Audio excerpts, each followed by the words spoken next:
और ये दावा करके कहते हैं कि सिंहेश्वर विधानसभा के आम आवाम जो प्रजातंत्र में मालिक जनता होता है उसके सम्मान को कभी झुकने नहीं देंगे। उनको ये गौरव महसूस होगा कि हम किसी उम्मीदवार का सिलेक्शन किए, किसी उम्मीदवार को चुने। मौका अगर मिल गया और हम बन गए तो दूसरे बार बिना प्रचार का जनता हमको कंधे पर उठा कर ले जाकर इलेक्शन करवाएगा। कितना टक्कर दे पाइएगा? सिर्फ टक्कर देने के लिए हम चुनाव नहीं लड़ेंगे, हम जीत के लिए चुनाव लड़ेंगे। अगर हमको राजनीतिक पार्टी से, हमारे दल से, आरजेडी से माननीय लालू प्रसाद यादव, प्रतिपक्ष के नेता तेजस्वी यादव अगर इस योग्य समझे कि ये हमारे उम्मीदवार हो सकते हैं तो हम पहले स्टाम्प पर लिख के दे सकते हैं कि हम चुनाव लड़ेंगे, हारने के लिए नहीं, हम चुनाव लड़ेंगे जीतने के लिए। तो जिस जातीय समीकरण की बात आप कर रहे हैं हम उस जातीय समीकरण को ध्वस्त कर देंगे।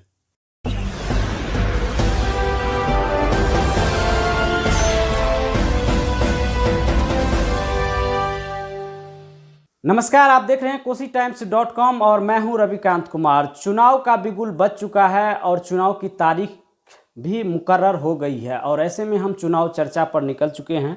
ये हमारा दूसरा एपिसोड है और चुनावी चर्चा में हमारे साथ आज चर्चा करने के लिए मौजूद हैं BN मंडल विश्वविद्यालय के सीनेट एवं सिंडिकेट सदस्य हैं, शिक्षाविद हैं डॉक्टर जवाहर पासवान जी। आपका बहुत बहुत स्वागत है चुनावी चर्चा में। आपका भी स्वागत है। सबसे पहले हम कोसी टाइम्स परिवार को धन्यवाद देते हैं कि आप हमको इस लायक समझे। धन्यवाद सर। आप एक शिक्षाविद हैं और जैसा कि हमने पहले भी बताया कि BN मंडल विश्वविद्यालय के सीनेट और सिंडिकेट सदस्य हैं। ठाकुर प्रसाद महाविद्यालय में आप प्राध्यापक के रूप में हैं, उस राजनीतिक शास्त्र के विभाग अध्यक्ष हैं। तो हमको ये बताइए कि चर्चा चल रही है कि अब आप राजनीतिक में कदम रख रहे हैं, क्या सही बात है? बिल्कुल सही है। राजनीति में कदम हम अभी नहीं रख रहे हैं, छात्र जीवन से ही हमारा राजनीति से लगाव रहा है। दूसरी बात है कि हमारा विषय भी राजनीति विज्ञान है, तो स्वाभाविक सी बात है कि व्यक्ति जिसका अध्ययन करता है उसका प्रभाव उसके ऊपर पड़ता है। तो हमने राजनीति विज्ञान का अध्ययन किया तो राजनीति का प्रभाव मेरे ऊपर है और परिवेश भी ऐसा मिला है कि हमारे पिताजी छोटे मोटे प्रखंड स्तर के, अनुमंडल स्तर के राजनीति विचारधारा के व्यक्ति थे। तो इसीलिए हम अपने छात्र जीवन से ही राजनीति से मतलब रखते हैं और आज भी प्रबल रूप से राजनीति से मतलब हमको है। लेकिन सर, हम यहाँ आपको काटना चाहेंगे कि हम जिस राजनीति की बात कर रहे थे वो बिहार विधानसभा चुनाव 2020 का, जो आगामी विधानसभा चुनाव होना है, सिंहेश्वर विधानसभा से आपकी उम्मीदवारी की बात सामने आ रही है और वो भी राजद से। कितनी सत्यता है, हम आपसे जानना चाहेंगे। 100% सत्यता है। हम सिंहेश्वर विधानसभा से जो सुरक्षित है 72, हम उससे आवेदन दिए हैं और हम अपने आप को सबसे प्रबल दावेदार समझते हैं। हम रेस में भी हैं, हमको टिकट मिलने की पूरी संभावना भी है। इसीलिए आप जो सुने हैं वो गलत नहीं है, वो सही है। तो सर, आप राजनीतिक विभाग अध्यक्ष भी हैं और ठाकुर प्रसाद महाविद्यालय में विश्वविद्यालय में सीनेट सिंडिकेट के सदस्य हैं, पहले से राजनीतिक में सक्रिय हैं। बिना किसी पद के भी आपकी धमक अच्छी है मधेपुरा में, समाजवाद की धरती पर। फिर पॉलिटिकल पार्टी में जाने की क्या? देखिए रविकांत जी, हम जिस पद पर हैं, विश्वविद्यालय में सीनेट और सिंडिकेट के सदस्य हैं, महाविद्यालय में राजनीति विज्ञान के विभागाध्यक्ष हैं, अंबेडकर छात्रावास के अधीक्षक हैं। यहाँ भी संभावना है समाज सेवा का। कोई ऐसा क्षेत्र नहीं है, कोई ऐसा जगह नहीं है जहाँ रह के आप समाज सेवा नहीं कर सकते हैं। हम छात्र जीवन में भी समाज सेवा किए हैं, प्रोफेसर बनने के बाद भी समाज सेवा कर रहे हैं, सीनेट और सिंडिकेट का सदस्य बनने के बाद भी समाज सेवा कर रहे हैं। यहाँ एक सीमित दायरा है कि विश्वविद्यालय में हम सिर्फ शिक्षक और छात्रों के विषय में ही सोच के समाज सेवा कर सकते हैं, राजनीति कर सकते हैं। वही हाल महाविद्यालय में भी है, वही छात्रावास में भी है।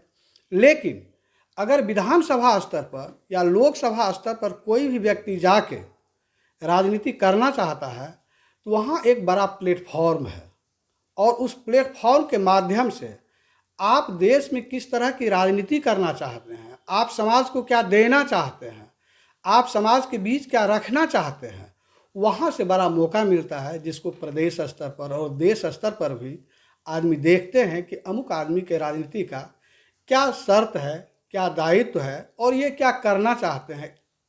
इसीलिए हम चाहते हैं कि अगर विधानसभा में हमको मौका मिलता है और विधानसभा में हम चुन के जाते हैं तो अपने समाज का जो संवैधानिक अधिकार के तहत इस देश के आम आवाम के अधिकार की बात है उसको हम विधानसभा में रखेंगे, अपने आदमी को हक और अधिकार दिलाने की बात करेंगे और जो अछूता पहलू है जो विधानसभा तक नहीं पहुंच पाता है, चूँकि हम ग्रास रूट से आए हुए व्यक्ति हैं, हम किसान के बेटा रहे हैं, एक एक बिंदु को समझते हैं, देश की स्थिति और परिस्थिति को समझते हैं कि किसान को क्या चाहिए, आम आवाम को क्या चाहिए, छात्र नौजवान को क्या चाहिए।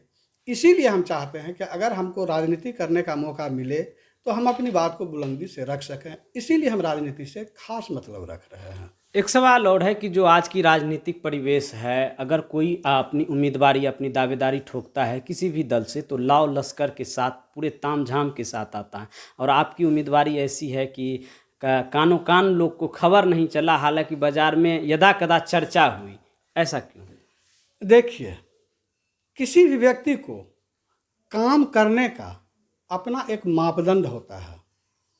हम उस लौ लश्कर से ना आना चाहते हैं ना कभी आएंगे, क्योंकि हम शिक्षक हैं, हमारा सादा विचार रहा है, हम आदमी से जुड़ना चाहते हैं, हम आदमी से जुड़े हुए हैं और आज तक तकरीबन 17 बरस मेरे सेवा को हो गया।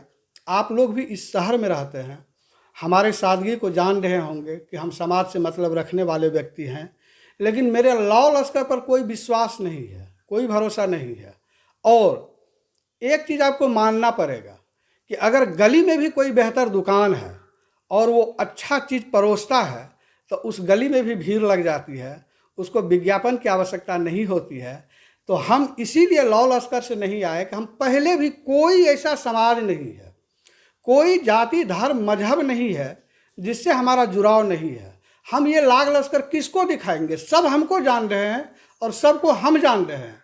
और दूसरी बात यह है कि आपकी वास्तविकता को समाज देख रहा है, दुनिया देख रही है।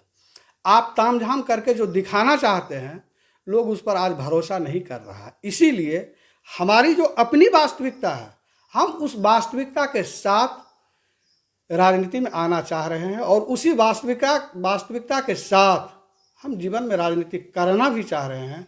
हमको कोई लौ लश्कर से मतलब नहीं है। और अगर मेरा काम अच्छा होगा, मेरा प्रदर्शन अच्छा होगा, तो हमारा जो समाज है, हमको जो मानने वाले व्यक्ति हैं, वो स्वयं हमसे जुड़ के लौ लश्कर बन जाएंगे। इसीलिए हमको लौ लश्कर बनाने की आवश्यकता नहीं है। एक चीज़ आपने कहा कि आप सभी जाति और सभी धर्मों को साथ लेकर चलने वाले व्यक्ति हैं, तो सिंहेश्वर विधानसभा की हम बात करते हैं जहां से आप चुनाव लड़ना चाहते हैं। तो सिंहेश्वर विधानसभा की जो बात है वहां जातिगत तौर पर टिकट दिया जाता है। वहां से अभी वर्तमान में विधायक हैं डॉक्टर रमेश ऋषिदेव, और वो अभी बिहार सरकार में मंत्री भी हैं, कई बार विधायक भी रह चुके हैं। तो वो जिस जाति से आते हैं, बताया जा रहा है कि 30-32 हज़ार की आबादी उस जाति की है, और ऐसे में आप पासवान जाति से आते हैं, तो क्या लगता है कि वहाँ पासवान जाति कम है, तो ऐसे में कहाँ फिट आप बैठिएगा? देखिए, बिल्कुल सही बात है, हम आपकी बात से सहमत हैं कि उस बिरादरी की संख्या वहाँ निश्चित रूप से अधिक है। जो सच है वो सच है, लेकिन हम आपको दावे के साथ कहते हैं कि रमेश ऋषिदेव जिस समाज से आते हैं और जहाँ उनको वोट मिलता है दलगत आधार पर, हम उस विधानसभा में इकलौते उम्मीदवार होंगे जिसको राजनीति दल का जो वोट है आज के परिवेश में वो तो उनको मिलेगा ही, लेकिन हम ऐसे उम्मीदवार होंगे, चूँकि हमारा जो कार्य क्षेत्र रहा है, हमारा जो सेवा का क्षेत्र रहा है, हम जो अपने जीवन में 17 वर्ष में कमाए हैं, उसका लाभ हमको इस रूप में मिलेगा कि जब हम उम्मीदवार होंगे तो मेरे लिए ना वहाँ कोई जाति होगा, ना धर्म होगा, ना मजहब होगा, दल का सिंबल मेरे साथ होगा, लेकिन डॉक्टर जवाहर पासवान भी एक अपने आप में सिंबल होगा जिसको वहाँ का समाज स्वीकारेगा। चूँकि आज की जो राजनीतिक परिवेश है उसमें आदमी चाहते हैं कि जाति धर्म से ऊपर उठ के कोई स्वच्छ प्रवृत्ति का आदमी, कोई अच्छे व्यक्ति जो उनकी बात को सुन सके, उनकी बात को आगे रख सके, ऐसे व्यक्ति की तलाश है। और इस आधार पर हमको वहाँ 10 से 25 हज़ार तक अगर हमको दल का सिंबल मिल जाता है तब हमको लोग वोट देंगे। इसलिए हमको वोट देंगे कि हमको लोग पसंद करते हैं, हम जाति धर्म मजहब से ऊपर रहे हैं, हम समाज को साथ में लेके चलते हैं। इसका लाभ हमको मिलेगा कि दलगत आधार से ऊपर उठ के 10 से 20-25 हज़ार तक हमको वोट मिलेगा। ये लाभ हमको सिर्फ और सिर्फ हमको मिलेगा, इसको हम जाति से नहीं जोड़ कर चलते हैं। और अगर ये लाभ हमको मिल जाता है तो जिस जातीय समीकरण की बात आप कर रहे हैं हम उस जातीय समीकरण को ध्वस्त कर देंगे। तो क्या लगता है कि इस बार मंत्री हैं डॉक्टर रमेश ऋषिदेव और सत्ताधारी दल के कई बार विधायक रह चुके हैं, कितना टक्कर दे पाइएगा? सिर्फ टक्कर देने के लिए हम चुनाव नहीं लड़ेंगे, हम जीत के लिए चुनाव लड़ेंगे। अगर हमको राजनीतिक पार्टी से, हमारे दल से, आरजेडी से माननीय लालू प्रसाद यादव, प्रतिपक्ष के नेता तेजस्वी यादव अगर इस योग्य समझे कि ये हमारे उम्मीदवार हो सकते हैं तो हम पहले स्टाम्प पर लिख के दे सकते हैं कि हम चुनाव लड़ेंगे हारने के लिए नहीं, हम चुनाव लड़ेंगे जीतने के लिए, और जीत हमारी ही होगी ये हम पूर्व घोषित कर देंगे। क्योंकि हमें वो सारी क्षमता है जो आज के परिवेश में जनता को एक प्रतिनिधि चुनने के लिए होना चाहिए। इसीलिए टक्कर नहीं देंगे, जीत डॉक्टर जवाहर पासवान की होगी, हम ये सुनिश्चित करना चाह रहे हैं। आपकी अगर जीत होगी तो सिंहेश्वर विधानसभा की जनता का क्या कल्याण होगा? देखिए, अगर हमारी जीत होती है तो पार्टी विचारधारा के मुताबिक जो पार्टी का घोषणा पत्र है उसके मुताबिक तो चलना ही पड़ेगा। दूसरा, हमारा कुछ पर्सनल एजेंडा है जो हम सोच के रखे हैं। अगर आप अग्रिम नहीं बोलवावें तो ज़्यादा बेहतर होगा। वो हम अपने मन में सोच के रखे हैं कि अगर हमको उम्मीदवारी मिलती है तो हम बिहार में अलग हट के अपने एजेंडा को रखेंगे और ये दावा करके कहते हैं कि सिंहेश्वर विधानसभा के आम आवाम जो प्रजातंत्र में मालिक जनता होता है उसके सम्मान को कभी झुकने नहीं देंगे। उनको ये गौरव महसूस होगा कि हम किसी उम्मीदवार का सिलेक्शन किए, किसी उम्मीदवार को चुने, और ख़ासकर जो कुछ, हम तो संपूर्ण चीज़ पूरा नहीं कर पाएंगे, लेकिन कुछ जो विधायक बनने के बाद किया जा सकता है उस चीज़ को निश्चित रूप से 2-4 पॉइंट हम बना के रखे हैं जो हम बच्चों को, आम युवाओं के लिए, आम जनता के लिए कुछ ऐसा खास करना चाहते हैं जो निश्चित रूप से वहाँ के आदमी को जो एक जनप्रतिनिधि से उम्मीद होनी चाहिए, हम उस उम्मीद की भरपाई करेंगे। हम उस चीज़ को मन में संजो के रखे मान रहे हैं कि हम प्रोफेसर हैं, हम एसोसिएट प्रोफेसर हैं, हमको इतनी दरमाहा और इतना पैसा मिलता है कि हम अपने परिवार का गुजर बसर बेहतर ढंग से कर सकते हैं और कर भी रहे हैं।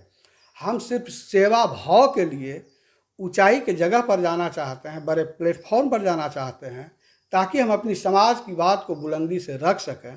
इसलिए हम राजनीति करते हैं। मौका अगर मिल गया और हम बन गए तो दूसरे बार बिना प्रचार का जनता हमको कंधे पर उठा के ले जाके नॉमिनेशन करवाएगा, ऐसा हम दावा करते हैं। लेकिन मौका अगर माननीय लालू यादव और माननीय तेजस्वी यादव देते हैं तो हम निश्चित रूप से जो एक शुद्ध और स्वच्छ जनप्रतिनिधि का दायित्व होता है हम उसकी निर्वहन करेंगे, उसका निर्वहन करेंगे। तो लगातार हमारे साथ अभी खास बातचीत कर रहे थे और चुनाव पर हम चर्चा कर रहे थे। सिंहेश्वर विधानसभा के शिक्षाविद हैं और अब राजनीतिक में अपना कदम रखना चाह रहे हैं, वो भी इस विधानसभा से, और आरजेडी से ये अपनी उम्मीदवारी का दावा पेश किया है। अब देखना यह दिलचस्प होगा कि सिंहेश्वर विधानसभा की जनता इनको ताज पहनाती है या फिर तेजस्वी यादव के द्वारा इन्हें उम्मीदवार बनाया जाता है या नहीं। लेकिन इनका ये दावा है कि अगर मौका मिलता है, पार्टी और जनता का आशीर्वाद मिलता है, तो ये सिंहेश्वर विधानसभा की तस्वीर और तकदीर दोनों बदलने का प्रयास करेंगे। बहरहाल आप देखते रहिए कोसी टाइम्स। रविकांत को दीजिए इजाजत। ये है कोसी टाइम्स न्यूज़ नेटवर्क।